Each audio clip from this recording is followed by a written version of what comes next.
All right. So, how are we all feeling? I'm feeling the pressure from the end of the semester coming from everybody. Um, we're going to move on to our next topic today. But I know we said we finished so a little bit of the meeting, what we had from Monday at phylogenies. I'm going to save that to the end. So I'm going to skip ahead a little bit, and if we don't get to phylogenies today, we're just not going to talk about it.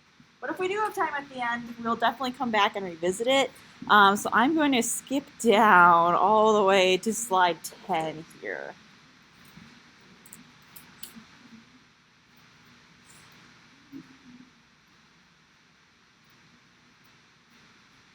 And if we don't get to it, right, it's not going to be tested. So, all right, we're going to talk about population ecology today. So we talked about what a population is, right? It's a group of organisms living in the same area. They have the ability to interbreed with one another, right? So ecology is a broader field of study, right, that population ecology falls under. Ecology would be the study of all the interactions of organisms with their biotic and abiotic components of their environment. So remember, those biotic components are all the other non-living organisms. The abiotic are the non-living factors in the environment, like climates, geology, let's see, disturbances like fire or earthquakes or what have you, right? And so if we think about population ecology, we're really looking at the interactions between the individuals in the population and with their environment. All right, so individuals in a population, they're going to rely on those same resources, right, because they're in the same area. They're going to be influenced by those same environmental factors, and they are going to be able to interbreed and interact with one another. So when we look at populations, we want to have ways of measuring. Are we having problems finding the slides? Okay. There seems to be some confusion. I want to make sure everyone's on the same page. All right, so if we measure, look at populations and start to measure some quantitative things about these populations, right? We can measure the density, so how many organisms are in an area, right? And we can look at the demography. So demography is like births and deaths and how many of the individuals might migrate out of the population, age distributions, sizes of the populations. There's a lot going on with demography there. And all these measures that we are doing are going to really help us to inform, a lot of times when conservation can help inform species management. Right? How might we manage an area for a species in order for that species to survive in that area, right? Or we can just simply learn about a species in its natural habitat. All right, so if we want to look at density, all right, so the number of organisms in an area, we could do a couple of different things here. We could do like a simple visual count. Let me see if I can't dim this front light here. I feel like you can't see the screen. There we go. All right. That really shut off things though. I might not be able to get this perfect. All right, well, I want you to be able to see the screen.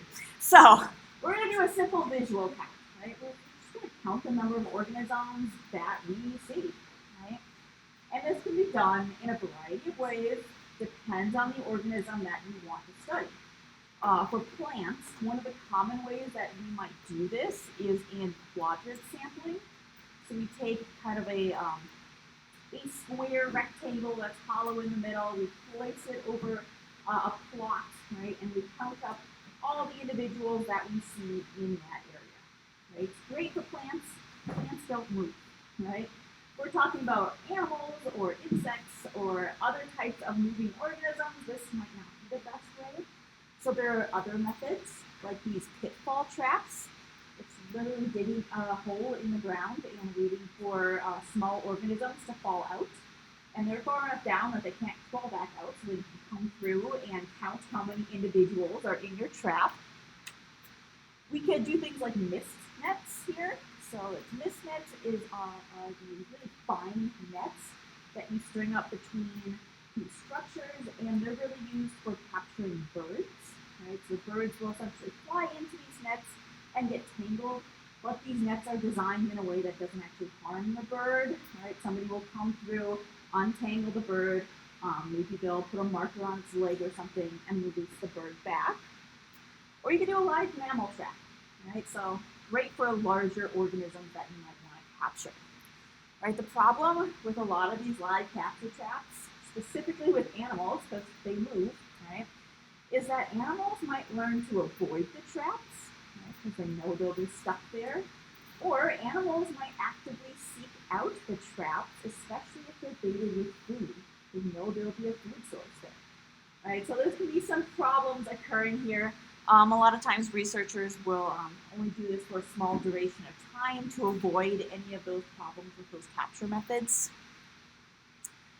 Right, so some of these capture methods are very specific and very specialized to what you are looking at.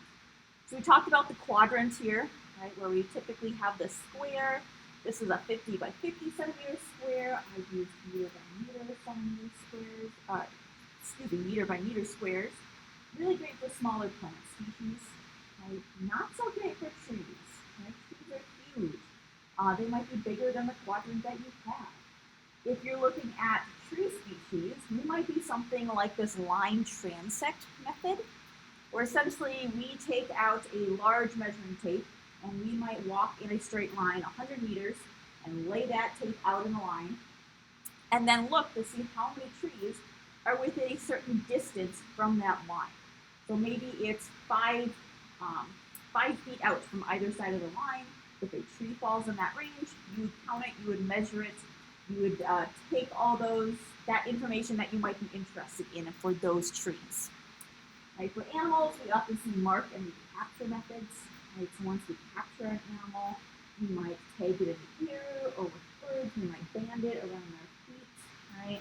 That way we know if this gets captured again, have we already seen this organism, or is this a completely new one that we have captured? Right? I believe for birds, there's actually like a huge network. So if you ever see a bird that is unfortunately dead, maybe it got hit by a car or something, and it has a band around its leg, there is a network where you can type in that information so researchers can know that this one's now out of commission. Right, so it's a pretty cool method.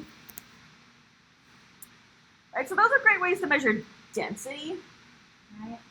But oftentimes we're interested in demography. Because demography can tell us things like, is a population growing or declining? Right? And to measure demography, we're often going to look at life tables.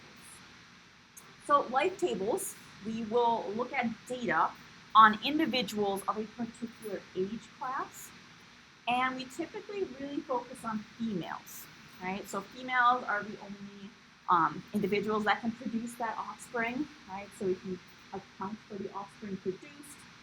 Males are not usually included, simply because we found that if we include males, we're still going to get the same calculations, right? So we normally will focus on females here. We're going to walk through an example of the North American beaver, right? So in the 60s and early 70s, these Canadian trappers would actually collect the mandibles of the beavers that they trapped and send them on in, right?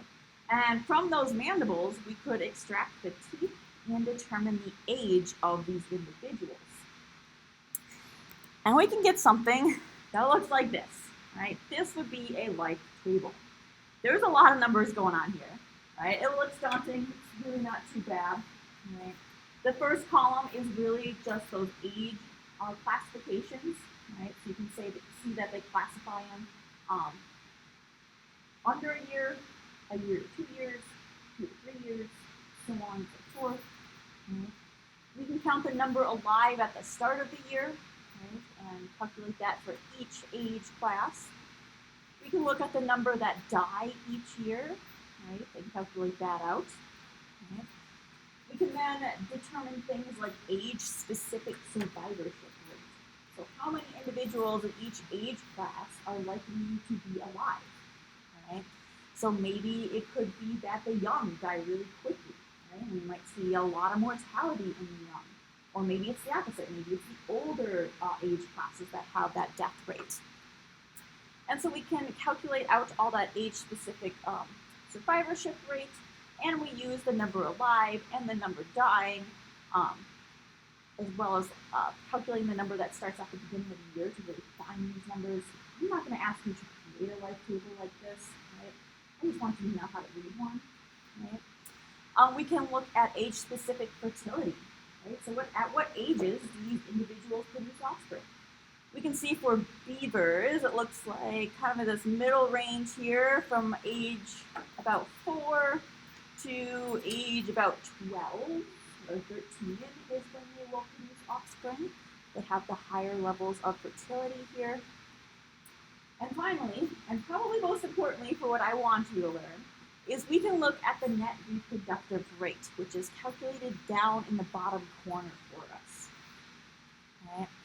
This net reproductive rate can tell us about the overall growth in a population per generation. Right, so this is looking at population as a whole, taking into account every age class that exists in that population. Right, we're looking at the number of offspring born to females of all ages. Right? If we look at how this is calculated, right, I'm not, again, going to ask you to calculate this, but it is a pretty simple calculation. We just sum, right, all of that age-specific survivorship, right, so that column of age-specific survivorship, multiplied by the age-specific fertility. We sum all of those values together to get our net reproductive rate. Right? Our net reproductive rate tells us, is this population growing? Is it declining? Is it staying the same? Right? So this net reproductive rate, right, denoted as R subscript 0, right? If it's above 1, our population is growing. If it's below 1, our population is declining. If it's at 1, it's at equilibrium. Right? Nothing's really happening to the population. So if we go back to our beaver example here, right? We have Lx times Mx in this column here. We have added them all together to get this net reproductive rate of 0.938. All right, what does this net reproductive rate tell us about the population? Yeah, it's declining. It's below 1. This population is declining. It's not a super severe decline. It's only 0.9, but it's still in decline. Yeah. All right. So not only can we look at what the population is doing currently, we can predict what this population might be looking like in the next generation. Right? So we can calculate the future population size. And so to do so, okay, it's a relatively simple equation here. We're looking at the population size at, this t represents at what it is now, size now, plus 1, so the next generation. Okay. We would take the population size now times that net reproductive rate, and we could figure out how many individuals might be in that next generation. All right, I want you to put this into practice. So, looking at our beaver example here, we are going to imagine a beaver population of 1,000. Right? It is reproducing 10% higher than necessary for replacement, which means its net reproductive rate is 1.1. Right? I want you to calculate what the population of that next generation would be. I'll give you a couple minutes here. I might try to mess around with the lights while you are doing that.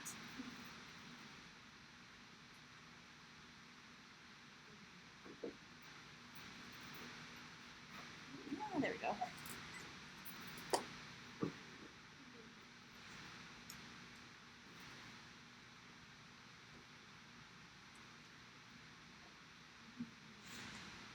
You're giving me a stare. Are we feeling good about now?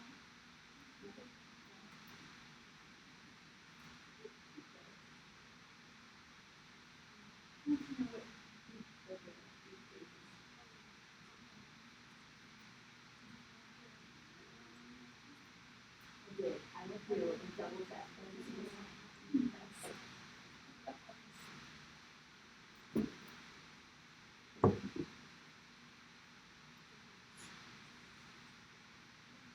Yeah.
All right, so calculating out that population size in the next generation. All right, so hopefully you figured out, right, MT, which is the population size currently, is 1,000, right? The net reproductive rate is 1.1, right? That was given to you. You pop it into the equation here. It's just some simple multiplication. And we could see that the number of beavers in the next generation is going to be 1,100. Right? So this is an easy way to kind of project what that next population might look like. It may or may not equal that in the end, in actuality, right? But it's a great model to use for predictions. All right, another way we can look at populations is through survivorship curves. And so survivorship curves, we're plotting the number of surviving individuals at each age. Now we often use a log scale for this, right? Because we're often plotting populations that vary in size. Maybe it's a population of 1,000 individuals, maybe it's a population of like 7 billion, like the human population, right? We put it into a log scale, it allows us to compare these populations more directly to one another. And so if we look at these survivorship curves, right, there's 3 different patterns that emerge, right? The first pattern, we would call it a type 1 pattern, right? And I realize that on your slides, I have you write these in, but I did not bold them and make them red on my slides, just so you're aware. But type 1 is that first answer. It's the rate of juvenile loss is pretty low, right? And most individuals are going to be lost later in life, right? So humans are a great example of this, right? Most of our young survive to adulthood, and it's not until we reach an older age that we start to die, right? That second type would be type 2, right? And this would be a fairly uniform rate of death, right? So whether you're young or if you're old, it's going to be the same type of death rate, right? Lizards are a great example of this. The beavers that we looked at are another example of this type of survivorship curve. And that last curve there would be a type 3. Right? This is where most of the juvenile or the young species or the young individuals will die off very rapidly. But those that do survive can survive and live to a longer age. Right? So this would be populations. A lot of insects do this. We have a ton of young, right? Because most of them are not going to survive to adulthood. Kind of the opposite of our human population. All right, so a couple of questions for you to put this into play here. I want you to tell me what type of survivorship curve is represented there. And then if an individual has a lot of offspring, many do not survive, what type of survivorship curve would it be and what would it look like? So I want you to draw that curve out.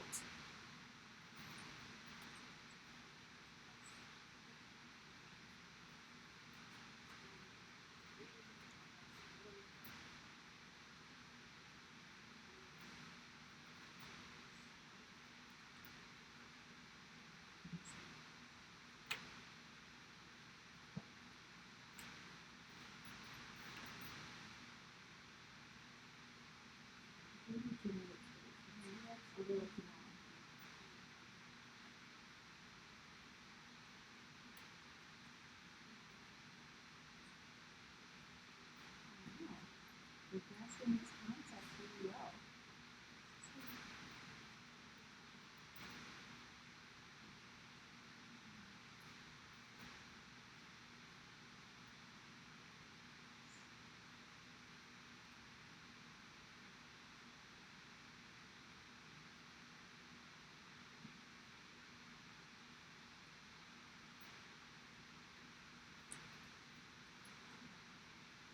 No, I did fix that on my third quarter.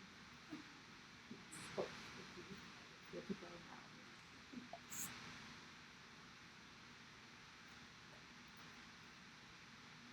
All right, so what type of survivorship curve is represented by this graph? You can do this by show of fingers, 1, 2, or 3. Yeah, this would be type 1, right? What about if an individual has a lot of offspring and many don't survive? Right? What type of survivorship curve would be most likely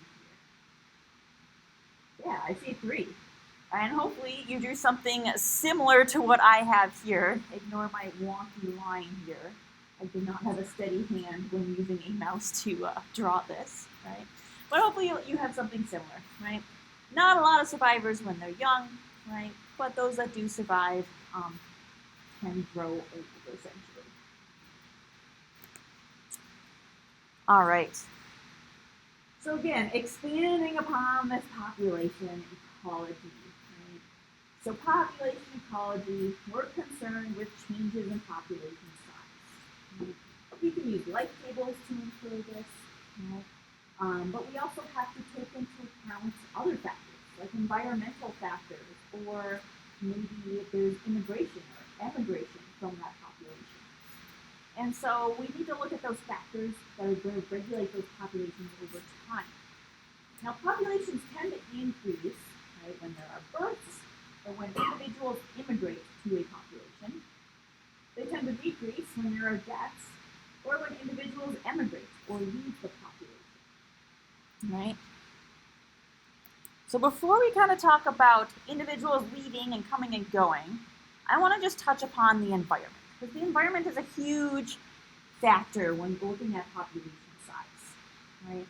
There are different factors that can affect the population size, like habitat quality, right? So is it a nice place to live, or is the place kind of low quality? Maybe it's all the same species of plants, and so those individuals that live in those forests just don't have a great quality of habitat, so you can't support as many.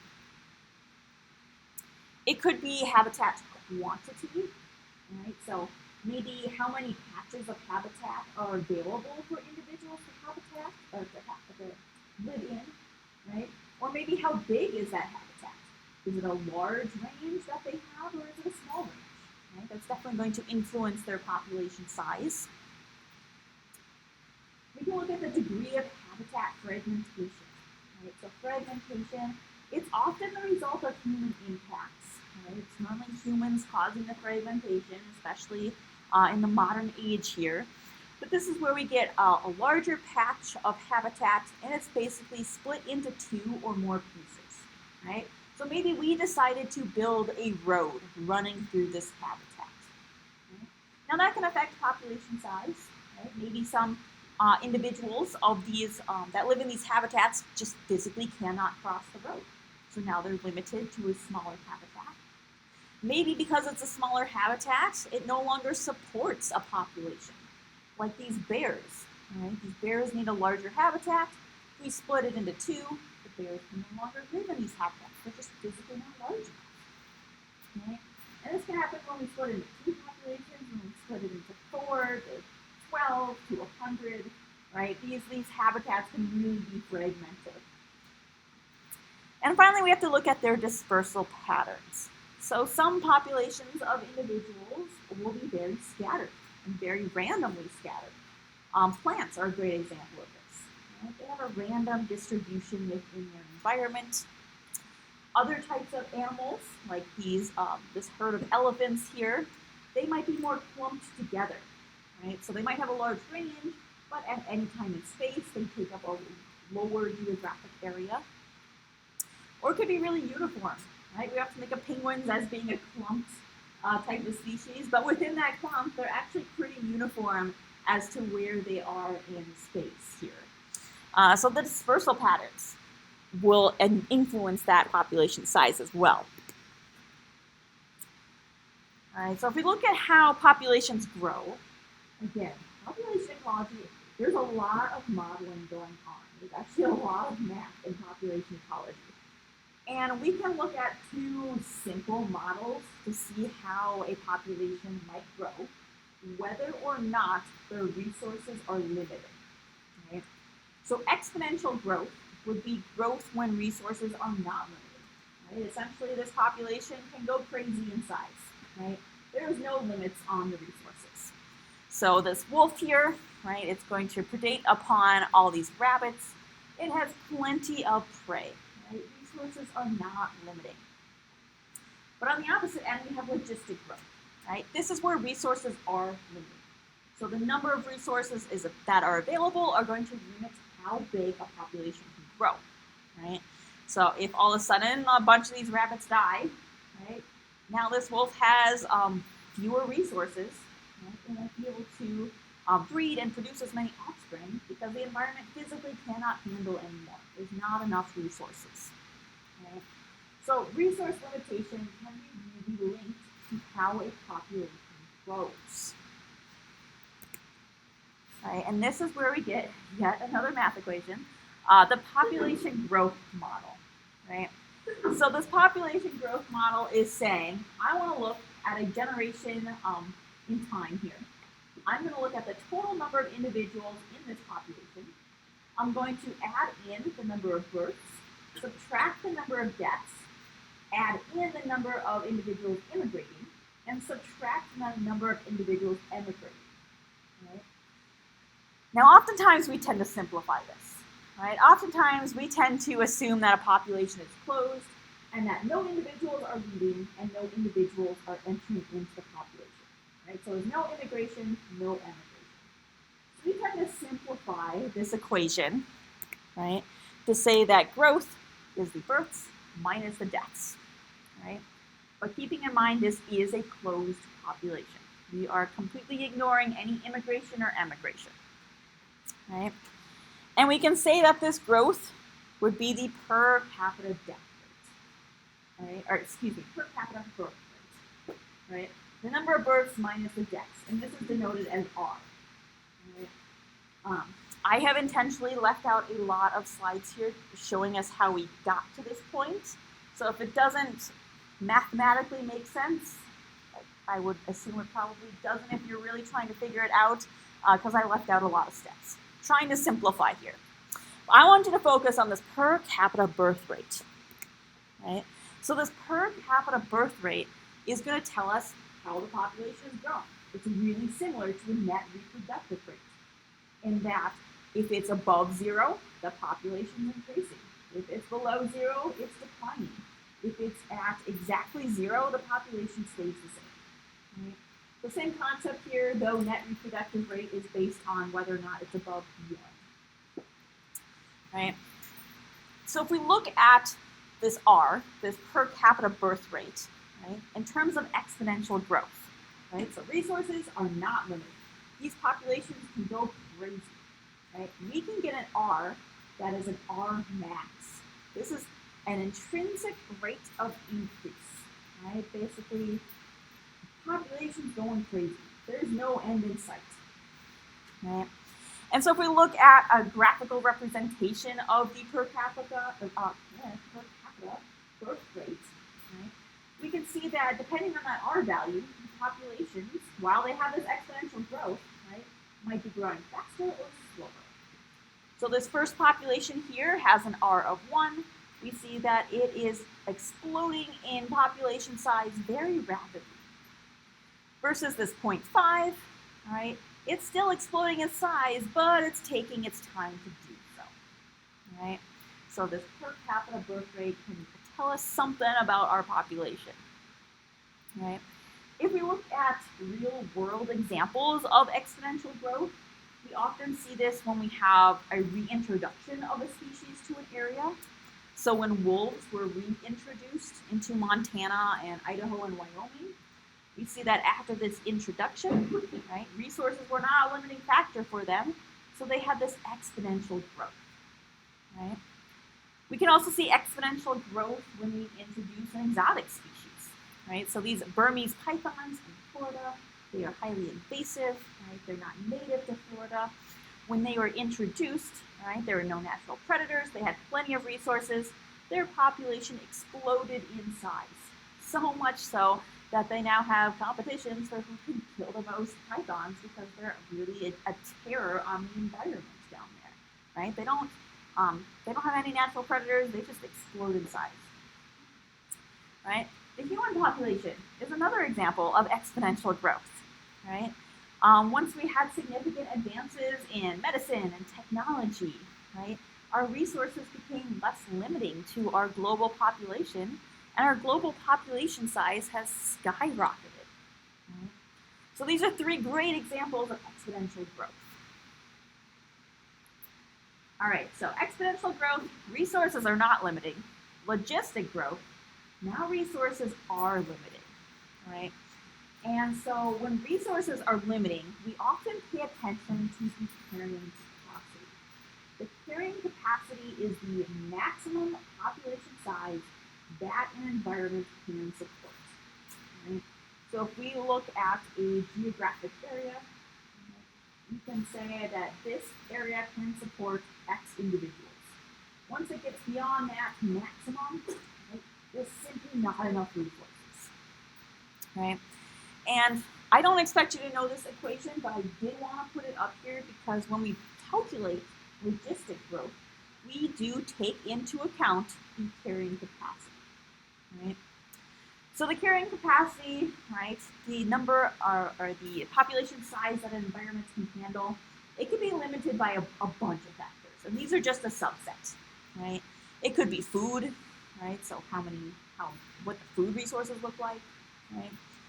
It could be nutrients, so nitrogen and phosphorus, especially for plants. Those are limiting nutrients in the soil. There's only so much of it to go around. It could be retreats for safety, right? So places that organisms can live and be safe. Or the number of nesting sites that are available. Right? If you're a bird and you nest in trees, you want to have a habitat that has lots of trees, lots of potential nesting sites. All right, so logistic growth pattern here. Right? If we look at this pattern, we tend to see growth of a population start to plateau once it reaches the carrying capacity. Right? And this carrying capacity can change. It's not a static number, right? Because the environment changes. So an example of this, right, if we think about deer, they are grazers. They're going to be eating grass and other types of plants, right? If it's a great year, right, and there's lots of food available, that carrying capacity can be a little higher. But maybe in the subsequent year, maybe there's a massive drought, right? And for whatever reason, not for whatever reason, because of that massive drought, we didn't have as many plants grow, right? And therefore that carrying capacity was a little bit lower. It could support fewer individuals in that environment, right? And so when we think about logistic growth, it's really this density dependent. The more individuals you have, the closer you're going to be to this carrying capacity, right? The slower your population growth is going to be. So if we look at this in time, right away, right, growth can be rapid. You could see maybe potentially an exponential growth at the beginning. But as we start to reach that carrying capacity, growth is going to slow and then plateau out. Right? These fur seals are a great example of a density-dependent logistic growth, right? At first, right, in 1915, they had an explosion in population size, but by about the 1940s, they reached the carrying capacity, and now their population size is pretty much stagnant. They're not growing anymore, but they're also not really declining, right? All right, so if we look at exponential versus logistic growth, exponential, resources are not limiting. Logistic growth, resources are limiting, and we have to account for the carrying capacity. All right, this should be a simple one if you look at that previous slide here, but I want you to look at this graph, and I want you to tell me which line is showing exponential growth and which line is showing logistic growth.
All right, which one of these lines is exponential growth, the red or the blue?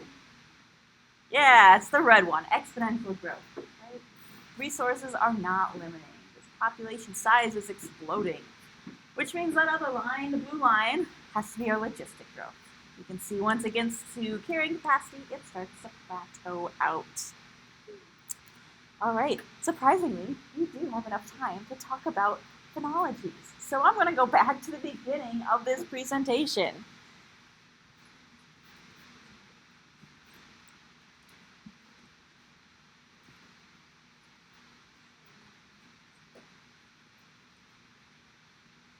All right, so we're going to switch topics a little bit, talk about these phylogenetic trees for just the last 10 minutes here. And I have really simplified the talk about phylogenetics trees into about 10 slides, 9 slides. Right? So we're focusing on the basics here. Basically, if you run across a phylogeny, I want you to be able to understand how to interpret a phylogenetic tree. Right? So the evolutionary history of a group of organisms is a phylogeny. Right? And if we graphically represent this evolutionary history, this would be a phylogenetic tree, often called a cladogram. Right? It's showing basically who is related to who, right? And how long ago did this species emerge. Now, the most universal phylogenetic tree is the tree of life. Right? It contains all the evolutionary relationships between all living organisms. It's huge. It's vast. Right? I don't know of anybody that uses this phylogenetic tree for anything other than a cool visual. Right? Typically, what we will do is we will focus in on the part of this tree that we are actually interested in. So maybe it's just the lineage of a couple species, right? Or a simplified lineages of different groups. Like we see up here, we have a very simplified lineage up here, right? So phylogeny is kind of like a family tree, right? It tells you who is related to who, right? And so if you read an evolutionary tree, one of the things you can look at are what is called these nodes, right? So these nodes are where the lines kind of intersect. And these nodes represent a common ancestor, right? This is saying at this point in time, I had a species that diverged into at least 2 other species. So this common ancestor gave rise to the fish, right? But also gave rise to another species that would eventually give rise to all these others, right? So you can see the common ancestor of mice, rats, humans, fish, and birds are represented at this node. But if we look at the node at the very top here, right, this would be the common ancestor of mice and rats, right? Right, because only thing branching off after this node are rats and mice. If we look at a tree, often they're built via these synapomorphies, right? So these are shared traits within a group, right? And so if we look, again, at a simplified phylogeny here, all these colored short horizontal lines is indicating a synapomorphy, right? And these synapomorphies are often used to define a group, right? So if we look at tetrapods, right? Tetrapods are defined by individuals that have lungs, right? So all of these individuals have lungs. These would be part of the tetrapod group, right? We could say mammals. Mammals are defined by the synapomorphy number 4, which is lactation, right? The ability for lactation. That defines all of our mammals, which are all of the individuals we see after this synapomorphy point. We could look at primates and say primates are defined by the synapomorphy of having an opposable thumb and fingernails, right? So these synapomorphies help us to build these phylogenetic trees. And when we build these trees, we're really looking for simplicity, right? We don't want to make it any more complicated than it needs to be. We would say we are looking for parsimony, right? We are going to minimize the number of evolutionary changes that can occur in a tree, and that's going to create the most simplified model of a phylogeny, right? So if we look at these two examples here, right? These are two different ways that we could arrange these animals in a phylogeny, right? Now these animals, most of them, besides the orca, are artiodactyls, which basically means they are defined by having this ankle bone called the astragalus bone, right? So this bone contributes to the running ability, right? It defines this group of individuals. All right, so if we go back to our trees, right, I'm going to indicate gain or loss of this running bone by this red dash. And so on my first tree here, I can see that the first dash, I am gaining this bone, right? But then when I get up to the orca, I have to put another dash because I've also lost it, right? The orca does not have this bone. Versus this opposite tree here, the orca, I'm putting it first, right? And then I'm saying I'm gaining this evolutionary trait for all the rest of my individuals, right? And I'm looking for the tree that is the most parsimonious, the most simple explanation, right? And if I were to look between these two trees, I would see it's this one on the right, because there's only one instance of having to gain that running bone, rather having to gain it and then lose it, right? We're just gaining it once. All right, so this is my last slide, and that's all I had with phylogenies. Again, very simplified. We could go into so much more detail. You take 102, you will go into much more detail. All right, I want you to tell me which of these trees is the most parsimonious.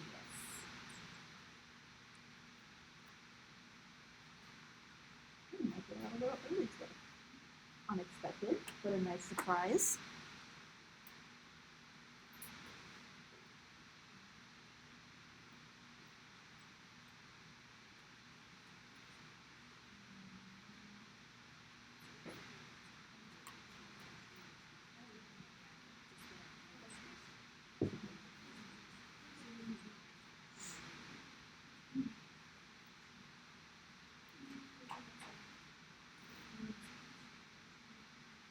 All right, I'm going to assume you've all already came to an answer here.